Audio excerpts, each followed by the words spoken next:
The morning air was still cool when Sergeant Cole Evans pulled his truck onto Main Street, the early light catching on his windshield and turning the world gold. It was the kind of small-town morning most people would overlook. Quiet sidewalks, closed storefronts still waiting to come alive, and the slow rhythm of everyday life. Cole had seen a lot of mornings in a lot of different places, but nothing about this one gave him any reason to think it would be different. He was headed toward the Veterans Center, just a few miles down the road, where he volunteered on his days off since returning from deployment. To him, routine meant peace. It meant life had returned to something resembling normal. But just as he passed the old intersection near the school bus stop, his eyes caught something unusual. A moment so small, most would have missed it. A little girl stood near the back of the group of kids waiting for the school bus. She had a pink backpack slung over both shoulders and was standing completely still, her arms stiff at her sides. But what pulled Cole's attention in like a magnet was her face, her eyes, to be exact. They weren't focused on the other children. They weren't looking around in curiosity or boredom the way most kids did in the early morning hours. Her eyes were locked, wide, unblinking, on something in front of her. And her arm, thin and trembling, was stretched out straight. She was pointing, not playfully, not with excitement. She was pointing at the bus that had just rolled up to the curb. And she was shaking. At first, Cole told himself not to overreact. Kids get nervous all the time, especially at the start of the school year. Maybe she was new. Maybe she didn't want to ride the bus alone. Maybe she missed her mom, or had a bad dream. But he couldn't let go of the feeling that something wasn't right. Something deep inside his gut, the part of him that had been trained to read people under pressure, was screaming at him to pay attention. He slowed his truck, pulled over to the side, and parked.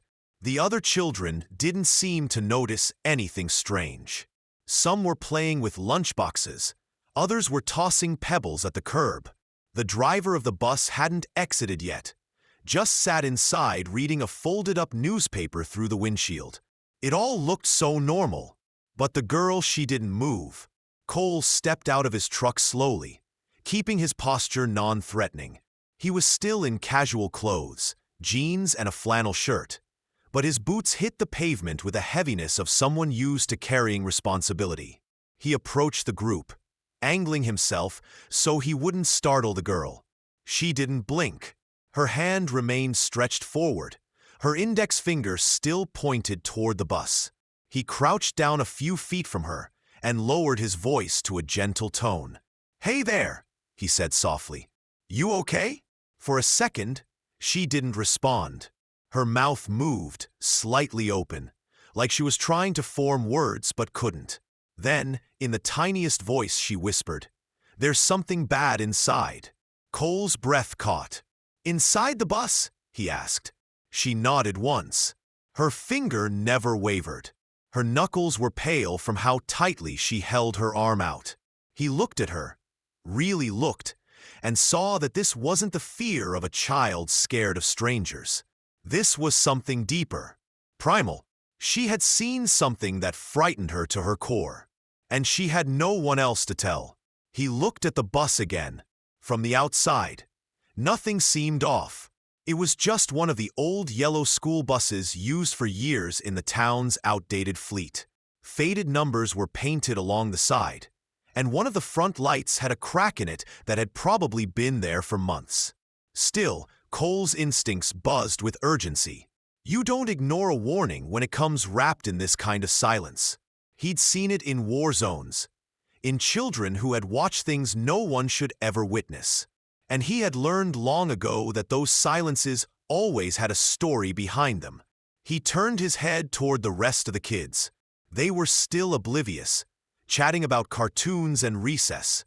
One girl was showing off a keychain on her backpack. No one else saw the danger. But Cole had made a promise the day he put on his uniform, to protect those who couldn't protect themselves. And even in civilian life, that promise didn't fade. He returned his gaze to the girl and gently asked, Did you see someone? She nodded again. This time, she looked at him, her eyes full of something that made his stomach twist relief. She had been alone in her fear until this moment. And now, someone was listening, believing her. "All right," Cole said quietly. "I believe you."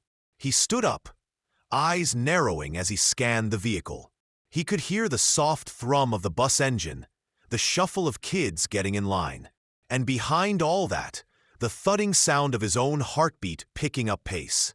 Most people might have ignored a girl standing quietly at a bus stop. Most would have dismissed it as nerves. But Cole Evans wasn't most people. And in the middle of an ordinary town, on an ordinary morning, he had just found himself at the edge of something far from ordinary. Even after years of being in the military, of witnessing chaos in foreign cities, reading danger in body language, and knowing when to act before things exploded, Sergeant Cole Evans had rarely felt this specific type of alertness. It was the kind that didn't scream at you. It whispered. It tugged at the edge of your awareness, demanding you pay closer attention to something most people would casually overlook. Standing there on that sidewalk, watching a little girl point at the school bus with visible terror in her eyes, Cole couldn't shake the feeling that something wasn't right. He had learned a long time ago that not all threats come with flashing lights or loud noises. Sometimes, danger wears the face of routine. Sometimes it hides in places so familiar, so harmless-looking, that people walk right past it. And that was the most dangerous kind of threat. The one nobody else sees until it's too late. Cole studied the little girl closely, careful not to make her feel overwhelmed. Her posture was stiff, as though even moving might cause something bad to happen. He could still see the way her small hand trembled midair, still pointing at the bus as if willing someone, anyone, to understand. Her mouth had finally closed, but her lips were pressed tight, like she was holding in a scream. The other children, completely unaware, were giggling about some silly game, shuffling backpacks and kicking at loose gravel. None of them seemed to sense her distress. But Cole did. His eyes flicked to the bus again. From the outside, it looked completely normal. The side mirrors were in place. The doors were open. The driver, Hank, was leaning out of his seat talking to a child about their forgotten lunchbox. Everything appeared exactly as it should. But Cole had seen too much of the world to trust appearances. He scanned the windows, the undercarriage, even the thin space beneath the open steps where kids would soon be climbing on. There was nothing obvious. No broken glass. No smoke. No sign of forced entry. But the girl's fear didn't come from imagination. That much he knew. Children don't just freeze up and point at buses, unless something inside them is screaming that something is wrong. And Cole knew better than anyone what it felt like to ignore your instincts, only to regret it later. He took a slow breath. The cool air felt heavier now, as if the atmosphere around them had subtly shifted. His training had taught him that often, the earliest signs of danger are the smallest. A dog that won't stop barking at a quiet alley. A local who suddenly stops talking and looks away. A child frozen in place, pointing without words. All of those moments had meant something before. And they meant something now. The little girl's whisper from earlier echoed in his head. There's something bad inside. He crouched slightly, not to scare her, but to come down to her level again. "What did you see?" he asked gently, keeping his tone calm. The girl didn't answer right away. She looked around, as if worried she might get in trouble just for speaking. Then, almost too softly to hear, she whispered, "A man." He was looking through the window. Cole's heart rate picked up. He glanced at the windows again, this time more carefully. They were tinted, which made it harder to see clearly from the outside. From where the girl stood, it was possible she had a better angle earlier. Maybe while the bus was pulling up. He scanned the rows of empty seats visible from his position, but nothing stood out. Still, that didn't mean someone wasn't there. If someone wanted to hide, really hide. They'd find a way. He stood up and started walking slowly toward the bus. The kids were now lining up at the front, waiting for Hank to wave them on board. Cole moved past them without saying much, his body language alert but not panicked. As he reached the door, Hank looked up. "Mornin', Sergeant," Hank said cheerfully. "Everything all right?"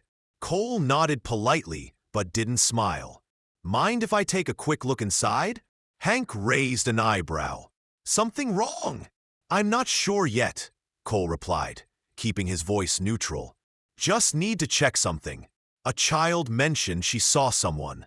Hank's face changed slightly. Not panic, but enough concern to nod and lean back. "Sure, go ahead. You know the layout." Cole stepped onto the bus, the metal steps clanging beneath his boots. The inside of the bus smelled faintly of old vinyl and crayon wax, the familiar scent of school mornings everywhere. The seats were empty for now, save for a few left-behind items, scarves, lunchboxes, a notebook. Everything was still, but stillness can be deceiving. He moved slowly down the aisle, scanning each row. His eyes checked the space beneath seats, the back corners, and the overhead racks. The emergency door at the back was closed tight. There were no obvious signs of entry, but that didn't settle him. If someone had slipped inside before the driver's morning check, they could be hiding somewhere not easily visible, behind a seat, inside a service panel, or even under a bench near the back. Cole reached the final row and stood still for a moment, listening. That's when he heard it. Something faint. The kind of sound you wouldn't notice unless you were looking for it. A soft shift. A quick inhale. Not from outside. From inside the bus. He didn't move, not yet. Instead, he let the sound guide him, let his instincts take over. And deep in the back of his mind, he knew. The girl had seen something real. Something serious. And whatever it was still here. As he prepared to act, Cole glanced back out the front window toward the sidewalk. The girl was still standing there, eyes wide, arms wrapped around herself now. She looked right at him, as if silently begging him not to ignore what she had said. He gave her the slightest nod. She had trusted him, and now he had to trust her too. Cole didn't hesitate. The second he heard that subtle sound, the shift of something or someone moving behind the rear seats, his mind clicked into the mode he knew all too well. It was the same mindset he had used during raids in narrow alleyways, clearing rooms under fire, protecting civilians in foreign lands. This wasn't about fear. It was about clarity. In that moment, everything else faded. The bus driver's murmurs behind him, the excited chatter of school children outside, even the distant hum of the town waking up. All he could focus on was that one sound, tucked deep inside the frame of the bus, where no sound should be coming from. He moved to the rear with measured, silent steps. His boots barely made a sound on the rubber-lined floor. His eyes scanned every shadow, every crack between seats, every panel that looked slightly out of place. When he reached the very last row, he stood still, letting his breathing settle. Then he noticed it, a loose corner of the emergency exit panel near the floor. It was subtle, just enough to raise suspicion. The edges didn't line up perfectly, and if you weren't looking for it, you'd walk right past it. But Cole wasn't just looking. He was reading the entire space like a live map of intent. He crouched down slowly, angling his body so he could reach the emergency panel without making a sound. The handle looked slightly worn, as if recently touched. With his left hand, he gently pressed on it, applying only enough pressure to test for resistance. It moved. He glanced once more at the front of the bus, confirming Hank was still outside, unknowingly keeping the kids back. Good. The children were safe, for now. Cole took a slow breath, then pulled the handle. The panel swung open with a faint creak, and there he was. Crouched in a cramped space was a man, maybe in his 30s, filthy, gaunt, and clearly not meant to be there. His eyes were wide, bloodshot, darting like those of a trapped animal. In his hand, clutched tightly, was a rusted wrench. His clothes were torn, greasy, and he smelled like gasoline and sweat. It only took a second for the man to register that he'd been found. And then, like a spring unwinding, he lunged. Cole didn't flinch. The wrench swung out, but Cole shifted sideways, grabbing the man's wrist midair and using the attacker's momentum against him. With a swift twist and shoulder pivot, he drove the man to the floor between the back rows, pinning him down in one smooth, decisive motion. The wrench clattered across the aisle, spinning to a stop beneath one of the seats. The man growled, struggled, but Cole had already secured him. One arm locked around the intruder's elbow, knee pressing into his back. The entire exchange had taken less than 10 seconds. 10 seconds that could have turned into a tragedy had it not been for the girl's warning, and Cole's decision to trust it. He reached into his back pocket and pulled out the emergency zip ties he always carried in his truck's glove box. Even in civilian life, old habits died hard. With practiced efficiency, he restrained the man's hands behind his back and finally spoke, his voice low but firm. "Who are you? What are you doing here?" The man didn't answer. His eyes were wild, darting around, lips quivering. Whether it was fear, withdrawal, or pure instability, Cole couldn't say yet. But one thing was certain. He wasn't supposed to be anywhere near a school bus, let alone hiding inside one. Outside, the murmurs had grown louder. Some kids had noticed the commotion. A few parents who had stayed nearby were now approaching, concern painted across their faces. Hank, still holding his morning newspaper, was frozen in place just beyond the door. He looked stunned, his hand hovering near the radio clipped to his belt. Cole called out through the open doors. "Hank, call the police now!" Hank stumbled backward a step, then grabbed the radio and started shouting into it. Sirens would be coming soon, but that didn't change what had just happened. The reality was sinking in. There had been a dangerous man, hidden in plain sight, on a vehicle meant to carry children. And if not for one frightened girl, if not for one soldier's decision to act, the story could have ended very differently. Cole stood and pulled the man upright, keeping one strong hand on his shoulder as he led him to the front of the bus. As he passed each row of seats, he glanced at the worn cushions, the scuffed floor, the signs of everyday innocence.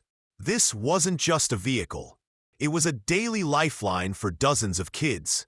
A routine. A place where safety should never be questioned. And today, that illusion had nearly been shattered. When he stepped off the bus, the first face he saw was the little girl's. She was still there, still standing apart from the group, her arms wrapped around her torso, now like she was trying to hold herself together. Her eyes were wide, not just with fear anymore, but with something else. Relief. Validation. Someone had believed her. Cole led the man to the curb, where a couple of stunned onlookers stepped back. The sound of distant sirens finally broke the morning air, wailing louder as they approached. But Cole didn't look at them. He looked at her. "You were right," he said gently. The girl nodded once slowly, her face softening. A small tear rolled down her cheek, but this time, it wasn't just from fear. It was release. In those few moments, Cole understood something deeper than strategy or security. He understood how powerful trust is, how listening to someone, really listening, can be the difference between a tragedy and a miracle. He had made a decision, a quick one, yes, but also the right one. And that decision had just saved lives. The second Cole stepped back down from the bus with a restrained man in tow, the atmosphere around the school stop shifted from casual to electric. What had begun as a typical morning now felt like the epicenter of something far more serious. Conversations among parents faded into stunned silence. The kids, still waiting with their backpacks slung over their shoulders, had gone quiet, some gripping their straps tighter, others backing away with confusion in their eyes. It wasn't every day a man was pulled out of a school bus like a suspect in a crime thriller. But this wasn't fiction. This was happening in real time, and the danger had been far closer than anyone realized. Cole stood near the curb, still holding the man's shoulder firmly. He glanced up and down the street. A police cruiser appeared in the distance, lights already flashing, sirens wailing against the sleepy backdrop of suburban homes. The man in his grip didn't resist anymore. He just stared at the pavement, lips tight, sweat beading on his forehead, muttering something under his breath that Cole couldn't quite make out. He wasn't in a panic now. He seemed resigned, like a man who knew the game was over. But Cole's mind wasn't done racing. Something still didn't sit right. If the man was hiding in the bus, what was his plan? Why a wrench? Was it just a tool to defend himself if discovered? Or something else? The more Cole played it back in his mind, the more he felt that this hadn't been random. No one hides on a school bus by accident. No one clutches a weapon near children without intent. As the first officers arrived and took the man into custody, Cole gave a full report on what he had seen, starting from the little girl's warning to the sound in the back panel and ending with the confrontation. Officer Ramirez, a serious but sharp local cop Cole had met once before at a community event, nodded as he listened. "We'll take it from here," Ramirez said, placing a steady hand on Cole's shoulder. "But if you hadn't stepped in when you did—" He didn't finish the sentence. "He didn't have to." Cole nodded and turned his gaze back toward the bus. The other officers were now inspecting the interior, just as Cole had moments earlier. But now it was different. Now, every inch of the vehicle was being treated like evidence. Fingerprints, photographs, even the wrench was tagged and bagged. And as they swept through the rows of seats and compartments, more questions emerged.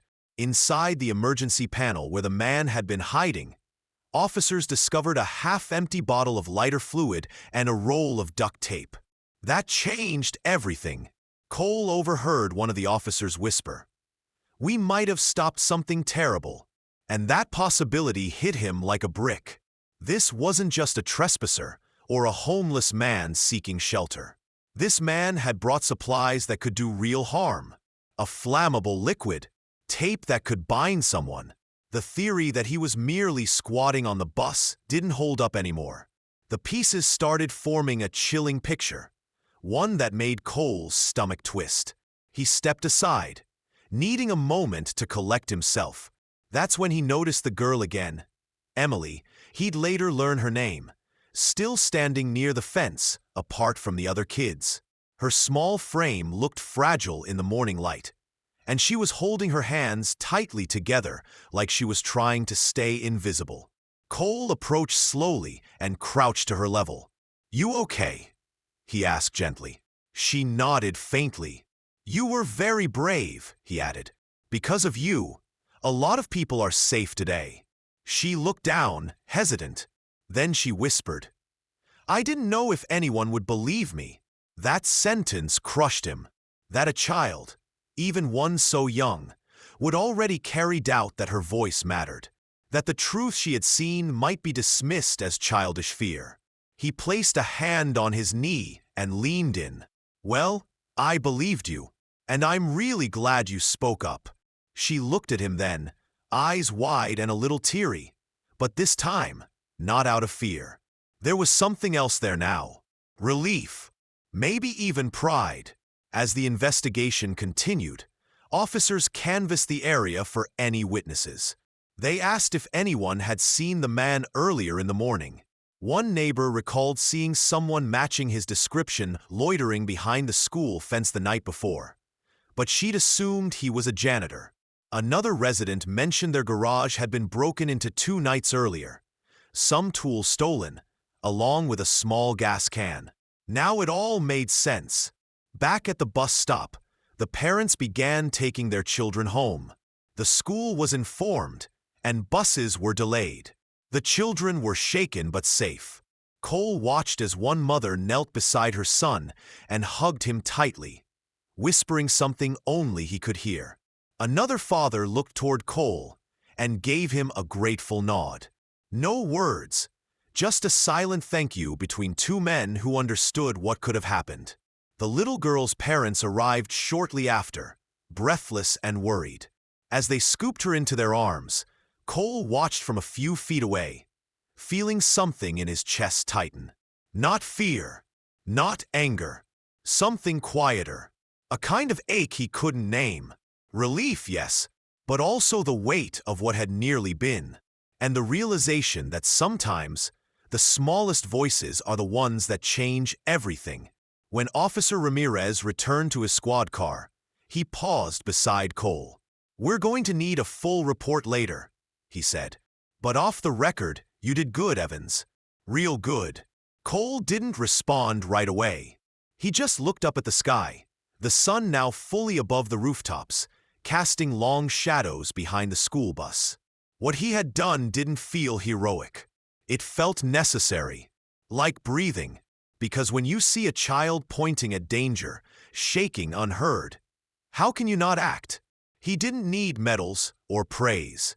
He just needed to know he had listened, that he had chosen not to dismiss a warning, no matter how small it seemed, and that, in doing so, he may have stopped something unthinkable from unfolding right there on a quiet suburban street. The man had barely been loaded into the back of the police cruiser before word began to spread. Small towns have a way of turning whispers into headlines within minutes. People who hadn't even been at the bus stop were suddenly calling neighbors, texting relatives, posting cryptic messages online. Something had happened, something big, and within the hour, the sleepy town that rarely made the news was the center of a story no one could have imagined. Inside the police station, the interrogation had already begun. The man, later identified as Lucas Brandt, had a long list of minor offenses: trespassing, petty theft, disturbing the peace. But what made everyone sit up straight was what wasn't on paper: his digital footprint. He had been visiting dark websites, forums filled with violent ideologies, manifestos written by broken minds. There were vague but concerning posts under a throwaway account referencing corrections, final statements, and empty seats, phrases that could have meant anything, until now.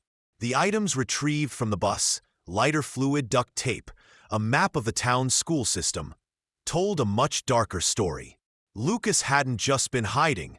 He had a plan, and if not for the girl's trembling hand pointing toward that bus, if not for Cole's swift decision to search, the town might have been waking up to something far worse on the evening news. Chief Morrison, a no-nonsense man with 30 years on the force, stood behind a podium at the emergency town meeting that night. The high school gymnasium, typically used for basketball and PTA discussions, was packed with residents. Parents clutched their kids tightly. Teachers sat in rows near the back, stunned that one of their buses had almost become the site of a potential disaster. And Cole, reluctant, silent, stood near the exit, arms crossed, not interested in attention but determined to hear the full truth. Morrison cleared his throat and began. What happened this morning wasn't just a lucky break. It was a close call, a very close one. We stopped something today that none of us want to imagine, but we need to face what could have happened, so we never allow it to happen again. The room fell silent. You could hear the squeak of sneakers on polished wood as someone shifted in their seat. Morrison went on to explain that Lucas Brandt had been living out of his truck for weeks, driving between small towns, casing bus stops and schools. Authorities believed he was waiting for the right opportunity, the right moment to carry out something. Whether it was a kidnapping, an act of violence, or something worse, they didn't know for sure. But what they did know was chilling enough. Cole listened without moving. The words "planned attack" echoed in his ears, and though he was trained to handle chaos, something about this moment felt different. It was personal. He wasn't overseas anymore. This wasn't a war zone. This was home, and someone had nearly brought darkness right into the heart of it. After the meeting, parents approached him quietly, some with tears in their eyes, some with hands extended in gratitude. They called him a hero, thanked him for being there, for listening to a little girl when no one else did. But Cole shook his head each time. "I just did what anyone should have," he said. And in his mind, that was the truth. It shouldn't take a soldier's instincts to stop evil from slipping through the cracks. It should have been preventable. But in the days that followed, even as the headlines moved on and the danger passed, the town began to reckon with what had almost been missed. A few parents admitted they had seen Lucas parked down the street a few days earlier. They thought he looked suspicious, but hadn't said anything. A teacher recalled seeing a shadow near the school's maintenance door late one evening, but had brushed it off. Even Hank, the bus driver, confessed to skipping his usual inspection that morning. "Just running behind," he had said, voice heavy with guilt. Didn't think anything of it. That was the hardest part for many, realizing how easy it had been to dismiss warning signs, how close they had come to waking up to sirens and sorrow instead of a sigh of relief. But amid the regret was something more powerful, a shift. People started paying more attention. Parents walked their kids to the bus stop instead of just waving from the porch. Teachers double-checked their classrooms. Residents started speaking up about strange cars, odd behavior, unfamiliar faces.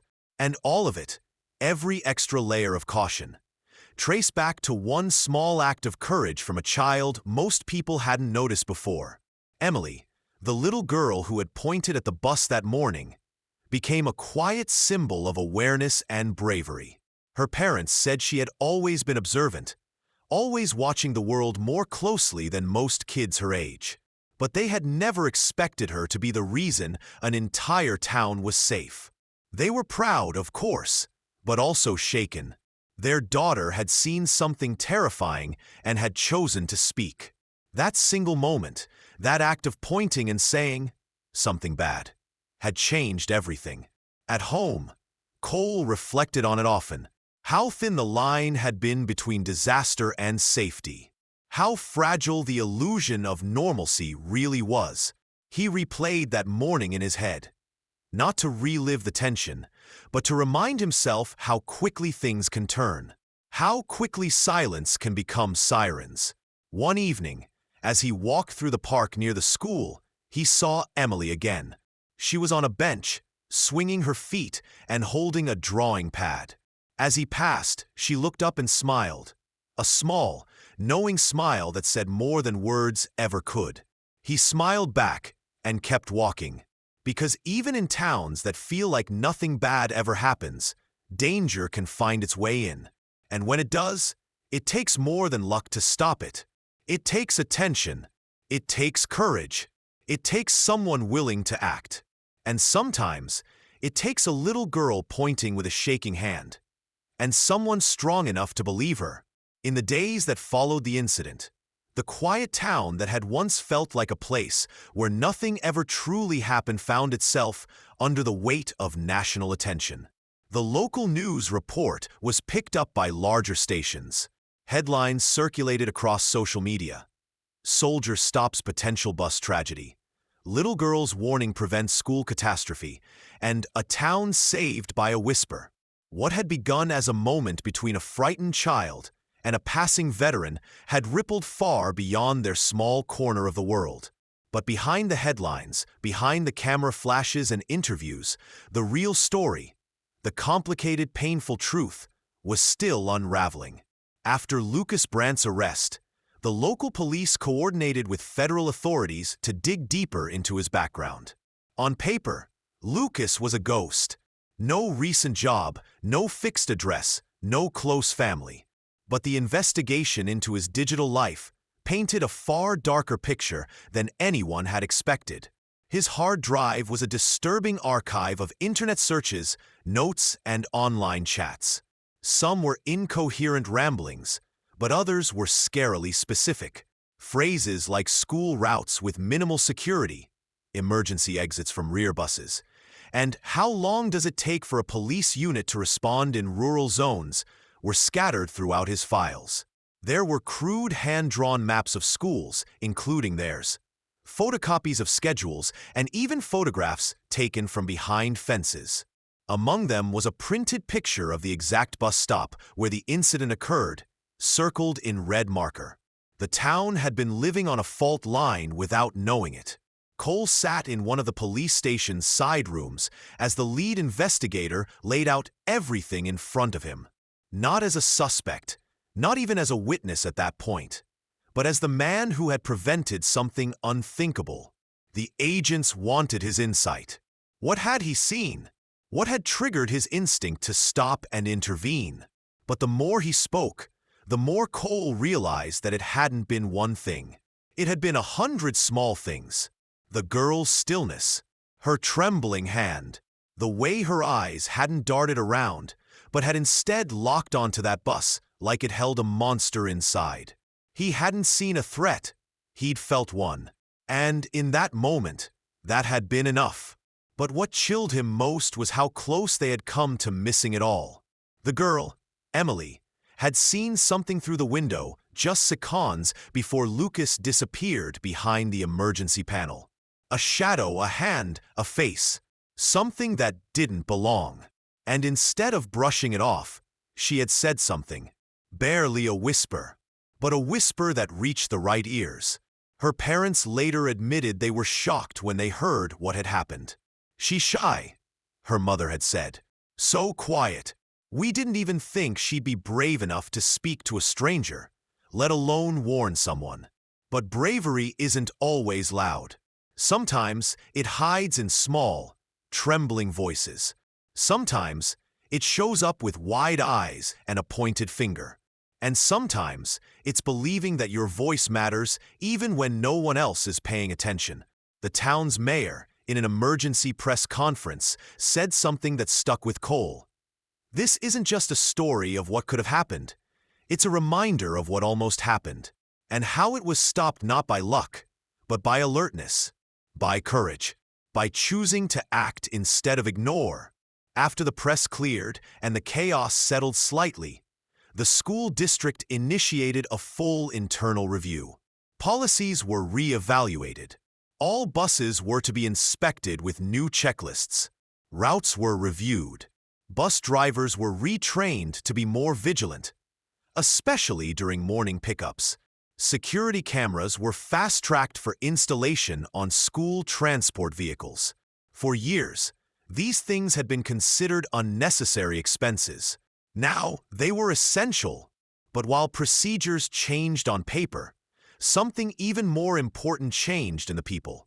Parents who had once hurried their children to the bus stop with barely a word now stayed an extra 5 minutes. Teachers started greeting their students at the front doors with more than just a nod. They made eye contact, they asked how they were feeling, they paid attention. Even neighbors who had never exchanged more than a wave now watched over the streets more closely. The town's silence had been broken, not by tragedy, but by almost tragedy. And that was enough to make everyone more awake than they'd been in years. One afternoon, Emily and her family came to visit Cole. It wasn't a formal visit. No cameras, no awards, just a quiet thank you.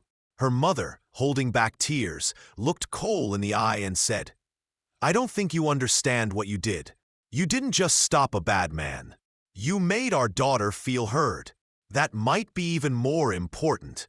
Emily, still holding a small teddy bear in her arms, stepped forward.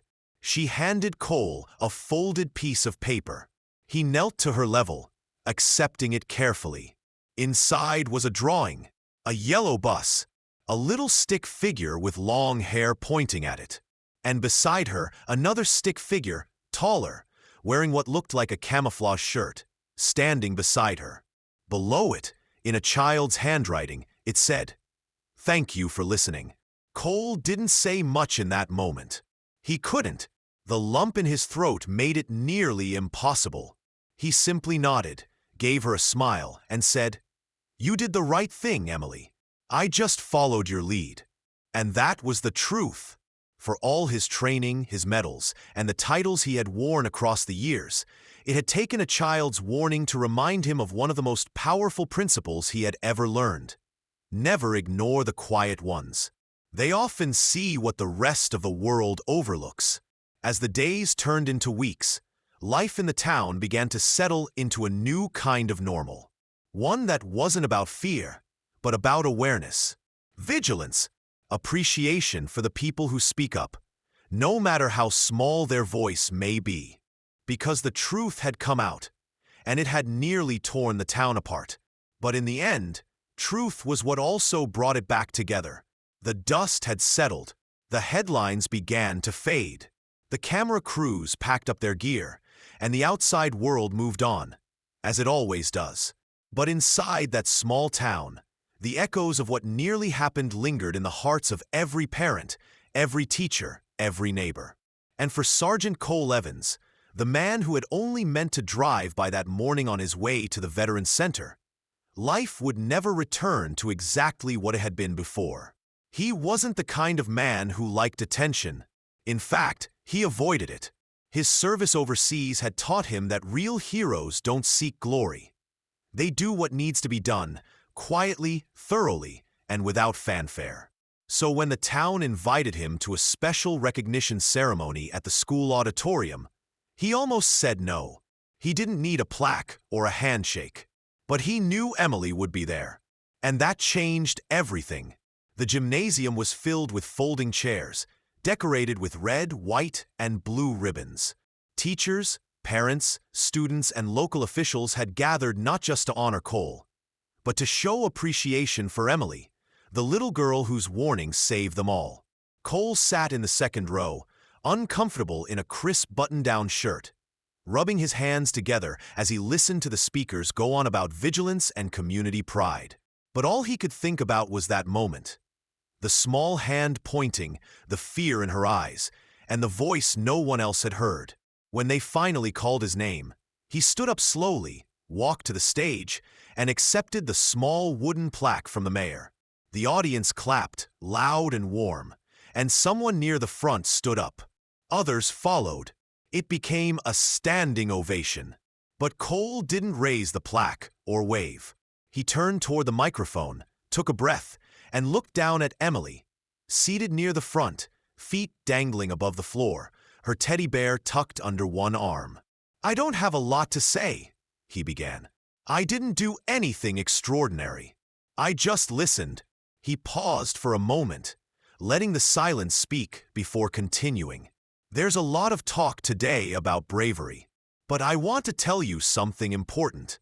Bravery doesn't always look like a uniform, or a badge, or a loud voice.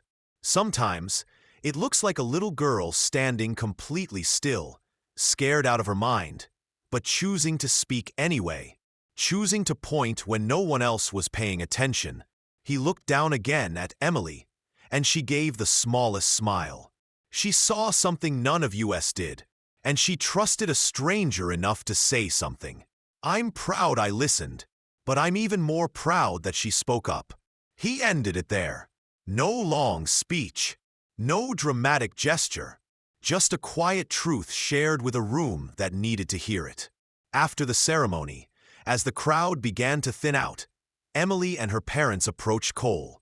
Her father shook Cole's hand firmly, but her mother reached in and hugged him tightly without asking. "You gave us our daughter back," she whispered, "and not just safe, stronger." Emily stood close to his leg, looking up. "You said you listened," she said softly. "Will you keep listening?" That question caught him off guard, not because he didn't know the answer, but because of how deeply it landed. He knelt down again, just like he had the first time. "I promise," he said, "I'll always listen." And he meant it, not just to Emily, but to any child, any person, any silent warning hidden in plain sight. That moment became something more than just a promise to one family. It became the foundation of everything Cole did moving forward. In the weeks that followed, he began speaking at schools, quietly, with no cameras, about safety, trust, and what to do when something feels wrong. Not from a place of fear, but from a place of awareness. He wasn't trying to scare anyone. He just wanted people to stop overlooking the smallest signs. He reminded teachers to look twice, bus drivers to check under seats, kids to speak up, even if they weren't sure. He also started a small community group called Safe Eyes, pairing veterans with school campuses as extra sets of trained eyes and ears. No weapons, no intimidation. Just a visible presence. Someone who knew how to watch, how to step in, how to listen. And every time Cole stood in front of a new classroom or helped review a school's safety plan, he thought about Emily, about that morning, about the 10 seconds that changed everything. And it reminded him that he didn't need to be in uniform to serve. One Saturday afternoon, months later, Emily's parents invited him over for lunch. It wasn't a big deal. Just burgers, lemonade, and conversation in the backyard while Emily played in the grass. At one point, she ran over and tugged at Cole's sleeve. "Guess what?" she said excitedly. "I'm writing a story." "That's so?" he smiled. "What's it about?" "It's about a soldier who helps a scared girl," she said, beaming. "And they stop the bad guy together. And the soldier promises to keep her safe forever." Cole felt something tighten in his chest again, like it had that very first day. He smiled. "That sounds like a great story." And in that quiet backyard, with birds chirping and laughter in the air, it didn't feel like they were remembering a tragedy. It felt like they were celebrating a beginning, a reminder of what happens when someone chooses to act, when someone chooses to believe, and when someone, a soldier, a stranger, a neighbor, keeps a promise, not just once, but for life. Because real service doesn't end with deployment. Sometimes it starts on a sidewalk, with a whisper, with a pointed finger, with a decision. And sometimes the most lasting vow a soldier can make isn't sworn into battle. It's made to a child, with a heart full of fear and the courage to speak. And the promise is simple: I will always listen.